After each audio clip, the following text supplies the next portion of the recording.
নমস্কার বন্ধুরা, আপনারা দেখছেন উৎসব ভাইব। আর আজ আমরা জানব রাস পূর্ণিমা সম্বন্ধে, যা ভক্তির এক অনন্য উৎসব। হিন্দু ধর্মগ্রন্থ ভাগবত পুরাণ অনুযায়ী কার্তিক মাসের পূর্ণিমা তিথিতে শ্রীকৃষ্ণ বৃন্দাবনে গোপীদের সাথে রাসলীলা করতেন। এই দিনটিকে বলা হয় রাস পূর্ণিমা বা রাস উৎসব।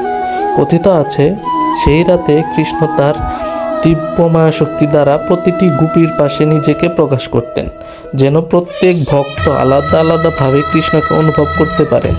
এই লীলা আসলে ভক্ত ও ভগবানের মিলনের প্রতীক।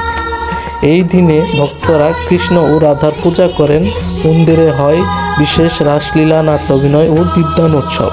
কেউ কেউ গঙ্গা স্নান করেন ও দান পুণ্য করেন, কারণ রাস পূর্ণিমা তিথি মনে করা হয় অতীব পবিত্র ও মুখ্যপ্রদায়ক। সবশেষে বলবো, রাস পূর্ণিমা শুধু এক উৎসব নয়, এটি হলো ভক্তি, প্রেম ও আত্মার সঙ্গে পরমাত্মার মিলনের এক দিব্য স্মরণ। সবাই বলি রাধে রাধে।